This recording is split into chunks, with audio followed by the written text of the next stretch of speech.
Alright gang, welcome back to our Vanilla Survival Challenge with the twist here on Maypole Farms. It is still November and I've headed up to the shop here. We've got $92,000 in our name. I had a bit of a brainwave here, so I'm going to kind of talk you through... Give me a second here, my microphone's falling down on me. I'm going to kind of talk you through what my ideas are here. Hopefully it all works out as I'm expecting. I guess the easiest way to do it is go into construction here. If we go back to our farm, which I know maybe it would have been easier for me to start at the farm, but, you know, I drove all the way up here to save us a little bit of time. So, if we go here, all right, we've got this big field here that we're going to obviously plow up, right? That's the other thing that we really need to do today. But, what if we do something different? This is a grass field at current. It looks like it can be mowed. What if we mow it up first, bale that all up? Now, we're probably not going to have enough money for all this equipment I'm going to be buying here. I just now kind of thought about that. But regardless, we mow it all up. We bale it all up. Then what if, even though we just spent some time... Well, we took out cows.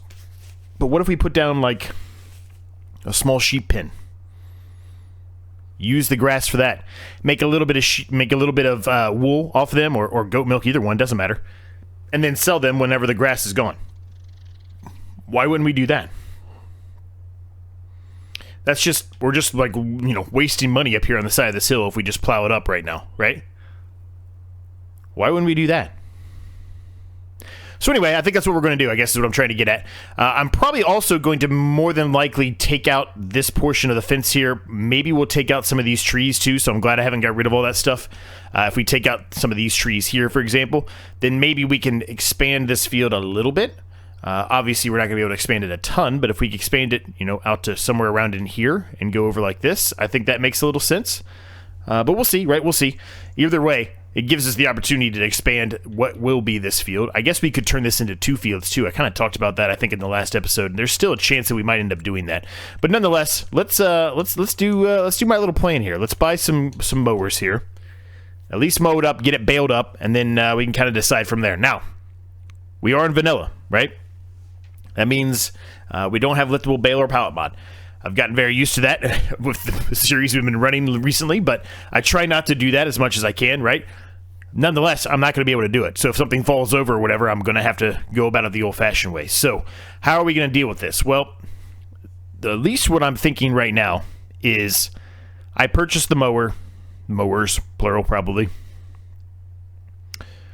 and mow up the grass, and then we sell the mowers. We're going to lose a little bit of money in that. I get that. Then we bale it, bale everything up, sell the baler. Again, we're going to lose a little bit of money. We're probably going to lose somewhere between $4,000 and $6,000 at that point, somewhere around in there. And then we kind of figure out from there what we're going to do with the bales. Whether we buy a front loader, which actually, does this tractor even allow us to do a front loader? I feel like it doesn't.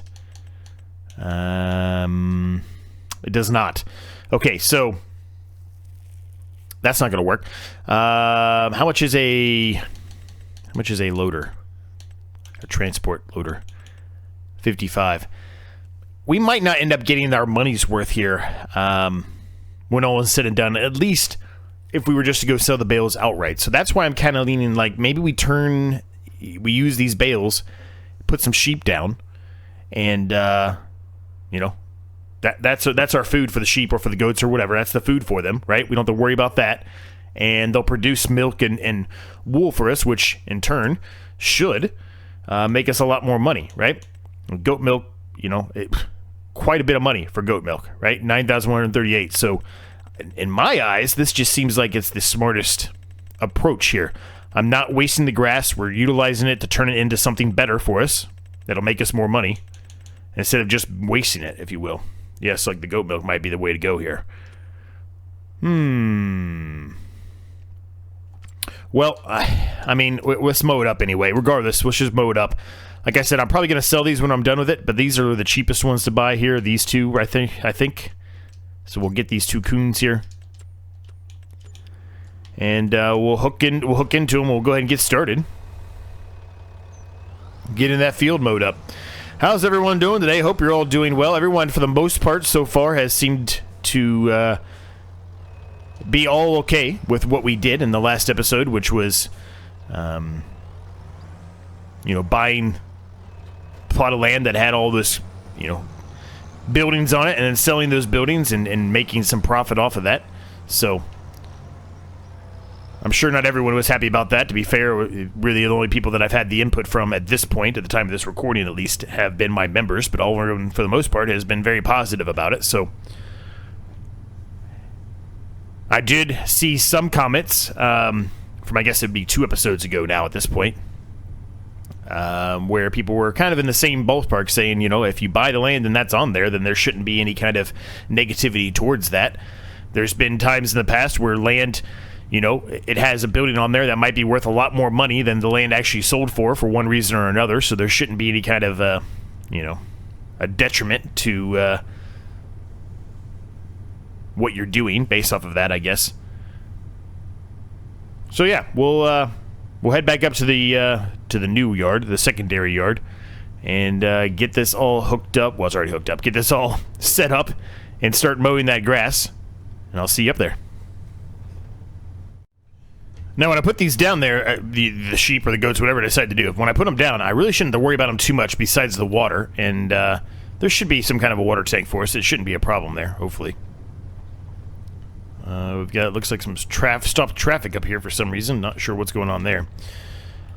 So kind of just to ballpark, you know, give you an idea of what I'm thinking here. So we got rid of this shed right here, right, where you can kind of see an outline of where the grass was around it. In my eyes, I just put down the pin right here, right? Just a small one. We don't need anything crazy. We really don't. We don't need a large pin of any sort. Just something that holds 20, 30 animals, something like that. That's all we need. And I feel like that's a good spot to put it. Or I guess I could put it up against the edge of the side of the hill here, too. Either one of those are honestly perfectly fine spots, I think. So yeah, that's kind of what I think I'm going with here. I think it's going to be a good idea. I think this is actually going to benefit us tremendously here. I think we're going to end up turning a nice profit from this, and it's really going to be just kind of bonus profit, as I've liked to say many times, right? This is just weeded grass that otherwise we were just going to plow up and waste, and now we're going to actually make some kind of profit off of it. So I definitely think this was a smart approach for me, 100%. Now, one other thing to note here is, you know, this is not putting them into a windrow of any sort. So really, we're probably going to want to get a windrow too. We're probably going to end up spending somewhere around $10,000 when all is said and done. Is this grass going to produce $10,000? No. But if I put it in with the sheep, make goat milk or wool, whatever it is, are we going to get over $10,000 from that? We should. We should. There should be a lot of grass here. This is a larger field. It's more deceiving than it seems. Excuse me, it's more deceiving than it seems. It's a lot bigger than it seems. So there should be quite a few bales we get off of this, and it probably will be enough bales to kind of, you know, keep it going for the extent of the series, if you will. In other words, we're likely to have these sheep and the situation they're in for most, if not the entirety of the series. And then, of course, you know, when the sheep or the goats or whatever, whenever we're done with them, we can sell those, and ideally they're going to reproduce, right? I'm not going to buy a ton of them. I'm going to want them to reproduce, and so we should make a little bit of money off them as well, right? At least that's the goal. That's the goal. It was just basically a brainwave I had when I was getting ready to start this episode. I literally just thought of it on the fly. I haven't tested anything out. I hope everything I'm saying is going to work out. If we end up losing money, we end up losing money, right? But that's what I'm going for. I think it's going to work. I think it's going to produce more money for us, and I think it's a smart approach than just turning this in straight up into a field and wasting the grass that's on it. How's everyone doing today? Hope you're doing well. Things are good, man. Things are good. Time of this recording, I'm getting ready to head to Vegas. As a matter of fact, I should be in Vegas by the time this releases, and I know I've mentioned it before, and a lot of you know that, but I'm going to mention it one more time just in case you stumbled across this. If I'm not replying to you fast enough, I apologize. I am in Vegas, so I'm probably not paying attention as much as I normally would, and to be fair, I normally reply to comments, you know, a couple times a week just because I don't normally have the time, unfortunately, to go through and reply to them all. But I do read every single comment, every single one, and I try to incorporate your ideas and thoughts whenever I can, whenever it makes sense. Speaking of that, I did see a comment recently, I haven't replied to it yet, that on the Can You Survive 25 series, not this series specifically, which releases every Sunday, there's somebody, you know, with that one specifically, you have to have 3 separate farms. Right now we only have 1.5, I guess is the best you could call it. We've started our second farm, but we really don't have a second farm yet. But the comment was, you know, maybe you should color coordinate each farm so it's easier to figure out, you know, what goes with what, especially later on in the series when, you know, you're going to have a lot to have to do, right? Because the rule of that series is you're not allowed to utilize any equipment from Farm 1 to Farm 2, etc. Can't use anything from Farm 1 to Farm 3, Farm 3 to Farm 2, Farm 2 to Farm 1, whatever. Can't do any of that. It has to be equipment that's actually purchased and built for that. I think it makes a lot of sense. Now, a couple of notes on that. We can definitely make that modification. We'll make that change, and I absolutely will do so. But there are going to be some pieces of equipment where that just isn't possible. Some pieces of equipment do not allow you to paint them a different color.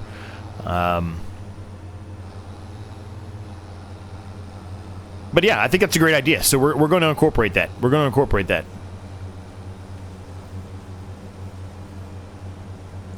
Now, I know a few people in the past have said, well, why would you even, you know, windrow a field up like this? You can just use the baler and it does the same thing. You're right. I can. Maybe I will here in this instance. But it's just easier for me to actually windrow it up. It's just my personal preference. It's not really anything specifically that, you know, I have to do it that way, because I don't. You're correct. But it just makes it easier for me to have it all windrowed up, and it's just easier to pick the bales up, and they're, you know, staggered in a more traditional way, if you will. And yeah, it's just overall it's a little bit of an easier thing. I get that maybe, you know, there's not going to be a whole ton of time savings doing that, and as a matter of fact, in this instance, there probably will be a longer period of time to do it that approach, because I got to go back up to the shop, right, and buy that, right? But still, it's something I think, I just think it makes it a little bit easier. So we will look into that. I mean, if we can't afford it, we can't do it, and we can't do it. Like I said, when we're done with this mowing, we don't really have any other major plans in this series to do any kind of mowing. That's not my goal. So when this is done, we're literally selling this mowing equipment right back. And, yeah, kind of go from there. Maybe I should have spent a little extra money on some of the mowers that allows the ability to do and turn this into, you know, a windrowed path, but too late now, right? Too late now. So yeah, going to, I know I've talked about it, but I'll just talk about it briefly again here, and I won't bring it up again, but I'm heading to Vegas. I'll be in Vegas at the time you're watching this, for a poker tournament and a big milestone birthday for myself. So as a matter of fact, the time of this release, my birthday is tomorrow. So I do get that day off from the tournament, which is nice. Last year, I talked about it a number of times in the past, I know. They had more people than they ever had. They had like 1,400 and some odd change people, which is like 300 more than they've ever had. It's normally somewhere around 1,000, 1,100 people, something like that. So this year, because they had so many last year, they decided to add an extra day to it. And basically what that means is you could start either on Monday or Tuesday. It's your choice, whichever one you want to do. And then if you make it past the first day, then you'll pick back up on Wednesday. And since my birthday is on Tuesday, I decided I was going to do the tournament on Monday. Hopefully I make it past day one and I can start on Tuesday. But then that way, Monday night, I can go out, I can, you know, celebrate, whatever you want to call it, my birthday. And Tuesday, you know, sleep in a little bit of a recovery period of time, if you will, and then, you know, get prepped, and hopefully I'm playing Wednesday. If I'm not, it's not a big deal, right? It's all part of it, right? It's poker. Things happen. But my goal truly is to try to at least mimic the same thing I did last year. Now, if you're new and you don't know, last year was the first time I ever did it. Where I play poker at every week, there's multiple of those around the country, and so they do this big tournament in Vegas. And last year, I made it through most of the field. I missed the money by about 20 people. I think it was actually 23 people that I missed the money by. So I would love to have that same kind of, well, there's definitely some luck involved, but I would love to have that same kind of turnout, I guess, this time. Getting close to the money. This time, hopefully, we make the money, but if we don't, I'm still going to be very happy with how I did if I, you know, at least get close to the money again, right? But definitely the goal this year is to try to make the money, but I will be happy if I don't, as long as I'm close. Because I think last year I played the best poker I've ever played in my entire life. I certainly had to get that far along. I've never played in a tournament anywhere near that. The biggest tournament I ever played in was actually in Vegas, but it was before I was playing on a consistent weekly league basis like I do now. Before that, I think the most I had ever played in was like 150, maybe 125, something like that, just at my local Hard Rock Casino here in. I live in Ohio, in Cincinnati, Ohio. There's a Hard Rock Casino. That's where I had played at in the past in a tournament. So I've never played anywhere near that many people. It's a little nerve-wracking when you get into this tournament and you just see how many people are there, man. It's something, man. It is something. It really is.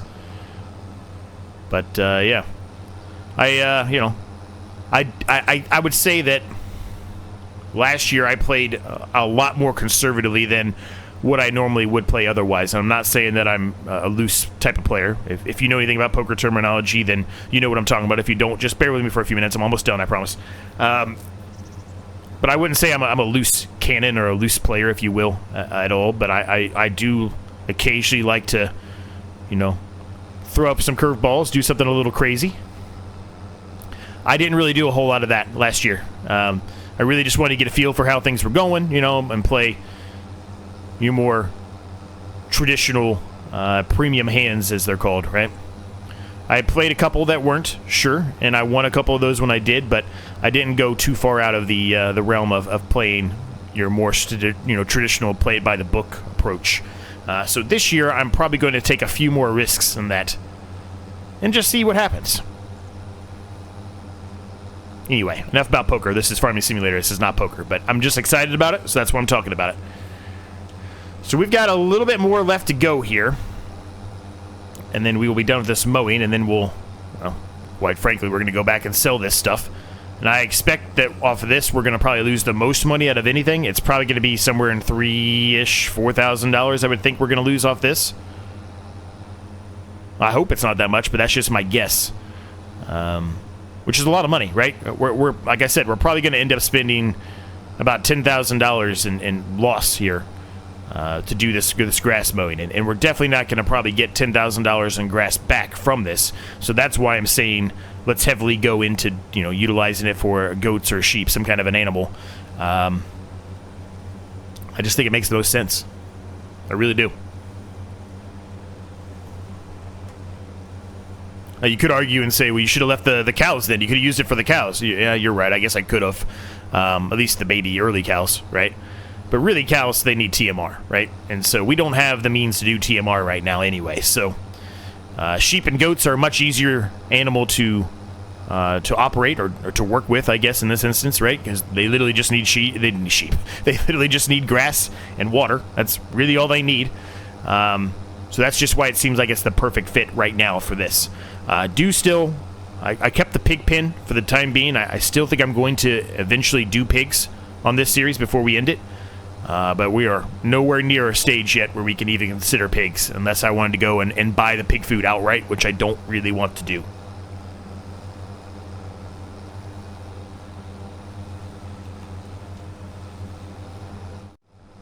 Alright, we are almost done here, gang, just to get this rest of this pass up, and there's a tiny, tiny, tiny little sliver down there that I missed somehow, so we'll try to touch that up.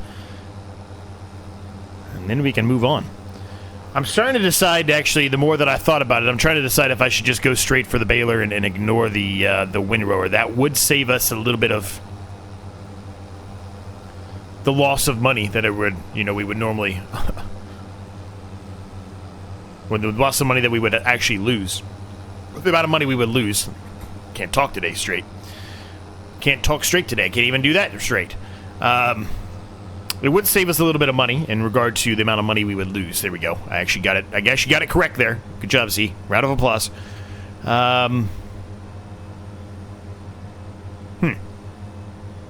That might be the way to go, the more I think about it. It might take us a little bit longer overall to do, but it would save us probably $1,000+ bucks. Well, I guess it depends on which windrower we get, but more than likely. Let's see, what do we got? What do we got? What's our choices here for a windrower? We probably wouldn't lose all that much on that. I mean, well, I'll tell you what. Let's head back. We're going to know off of this, right? Because we bought this mower at $13,500 and this one at $35,000. So if, you know, this windrower is $19,500, which I like, I've used that in the past.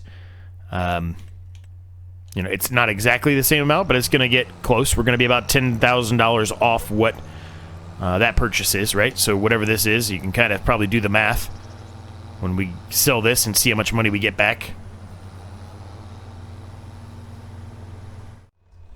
All right, let's take care of this. Let's see what we get back up to. We had just over 90,000, I think, when we started here. I probably should have taken an actual note of how much that is. In the edit, I'll know, but I don't remember exactly how much it was. All right, so we'll go ahead and sell those. 32,710, 12,615, 86. Ooh, that seems to be worse than I actually expected it to be. I mean, yeah, it's worse than I expected. Oh, we definitely need to do the annuals then, and I'm going to go the approach of not getting a windrower against my better judgment here. I'm kind of tempted to get this one because I kind of want to utilize it, but it's going to take up all of our money. Granted, we'll get some of it back when we sell it, but... So we got 51.5 here. This is the cheapest option. Does 125 centimeters. This one can do 180. This one does 125. So if I was to pick the two, I would go with the Colossus here at this point. The two cheapest ones, I should say, because they do the basic same thing.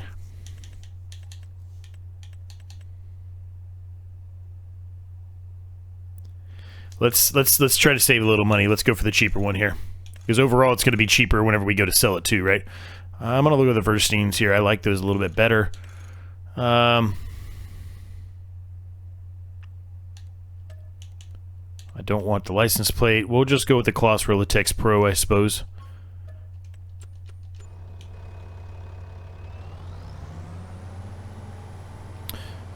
Might have to buy some of that. I don't know for sure if it comes with any or not. I would just assume that it does not. It does come with some. Okay, well, there you go. I stand corrected. Nonetheless, we're going to bring this back, and we'll get started on doing the baling here. It is going to take us a while without the windrower, but it's going to save us a little bit of money in the long run, too, because of it. Let's get it done. I'll meet you back at the yard. We'll probably be into a time-lapse here at this point and get going. And then from there, we'll decide on the transport, the loader, if you will. I think there's only one option, though, I think, in the vanilla setup. I don't think they've given us a secondary option for round bales. The only other way to go about it is to get, you know, something for the front of this that works. But since we don't have a front loader attachment on this, the odds are low that we're going to find anything that will work in a vanilla format. So, are you shitting me? What the absolute hell was that, Walter? Guy's a dick, I'm telling you. If you don't know about that, you need to check out some older videos for sure. Gosh, he's an asshole.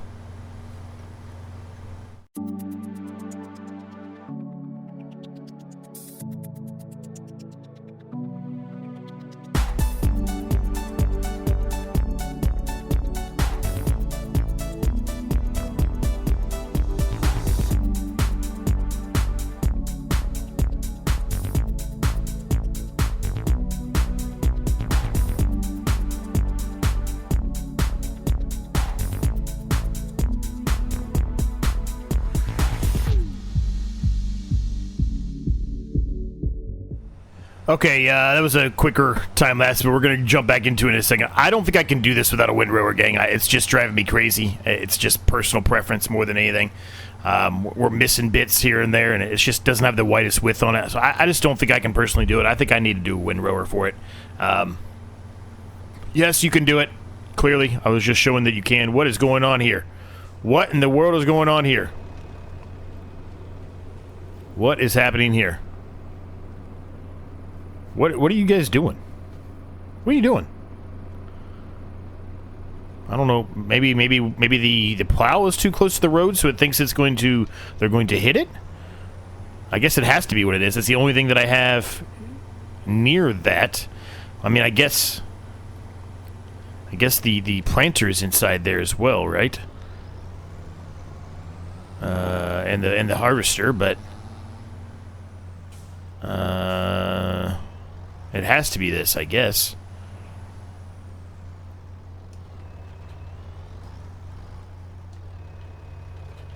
Yeah, I guess it was there because they're moving now, so I guess that's what it was. Interesting. Huh. Didn't think it would be able to go through there, but evidently it did. So anyway, we're gonna have to get one. I really didn't want to because I was going to save us some money that way, but I can't do that without a windrower. I really truly cannot. So I'll go pick up the windrower, and I'll meet you back here, and we'll pick up the time lapse where we left off.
All right, well, we're cruising along here, gang. It is taking longer than I had anticipated, even longer than I anticipated, I guess is what I should say. But we are cruising along, and it is working. It's working great. Now, the bales are on the hill there. It's a pretty steep hill, so I get it. But they're rolling down to the bottom way down there, so unfortunately we're going to have to deal with that. But otherwise, things are going good, man. Things are going good. It's a lot of bales. So, like I said, this should easily be able to supply our small amount of sheep we plan to put down, right? Or goats. I keep going to sheep automatically. It's just by habit. But sheep or goats, either one works. I want to say one real quick thing here that it's in the past. The likelihood is the guy's probably not watching, but I did an older episode, one of the earlier ones on this series. I did have a bit of a negative comment recently that said, you know, why don't you just remove the stumps whenever you get rid of the tree immediately? Well, there's a couple of reasons why I can't do that. One, I'm on console. We do not have the lumberjack mod. Two, even if I did have the lumberjack mod, it would actually be banned from this series. That is not allowed in this series. This is supposed to be vanilla, and it means vanilla. It really does. Vanilla, DLC, and anything that's included on this map. That mod would not be something that would be included on this map. So, it would be banned. Oh boy, now I'm mounting bales again. Here we go. I need to move this thing out of the way. Alright, we're going to back up a little bit, but that should be fine for the time being. Just let it roll, do its thing, wherever it wants to go, that's fine.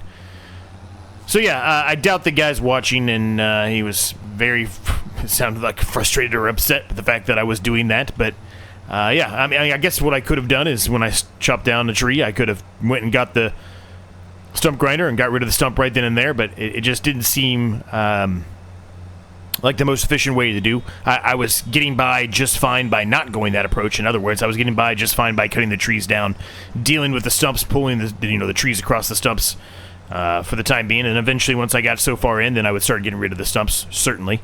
But yeah, if that was the reason, because you thought I would just be able to get rid of it with a chainsaw, that unfortunately is not how it works on console. We don't have the luxury of that mod, and even if we did, it would be banned.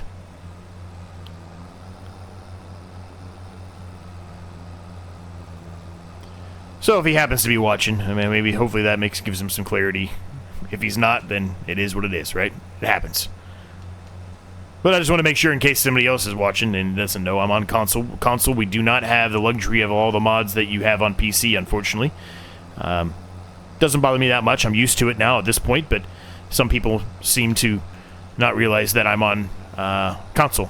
So, yeah, that's the reason why. We don't have Lumberjack. I would love to have Lumberjack. It would help out in a lot of different series that you might want to run or play, especially for some off-camera type of work. It would absolutely 100% help. But fortunately, that is just not something that we've ever been given on console for one reason or another. I'm not really sure why. I don't know the answer to that. Maybe somebody else does and can let me know down below in the comments on why, you know, a Lumberjack type of mod has never been, you know, installed on console, or at least provided on Mod Hub for us on console. We've got the liftable bale and pallets, so why not trees? I don't understand that, but it is what it is. There is a recent auto-load trailer for trees that I saw that just happened, which is kind of cool. I haven't really looked into it any more than that, but that is, I think, a pretty cool thing. I don't think that, maybe it did exist, but I don't remember if it did exist on FS22 or not. I feel like it didn't for console, but I very well could be wrong on that statement. It's a pretty cool thing that we've got that now. It's pretty nice.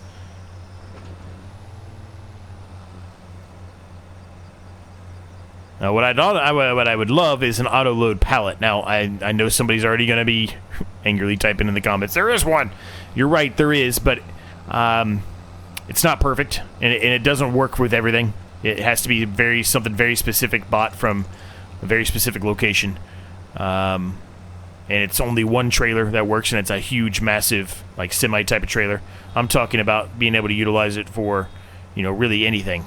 Well, most trailers, at least. You know, some kind of a mod that installs something very similar to what the liftable bale and pallet mod does, right? I screwed that up. I went way too far. I thought there was more time than that. I'm not going to be able to get all these bales. I know that already. Or all this grass right here. That's alright. We'll try to get it later. Try to touch it up. So, it is still November. We're likely not going to get this done today, just based off of where we're at as far as the time goes, and how much time is still...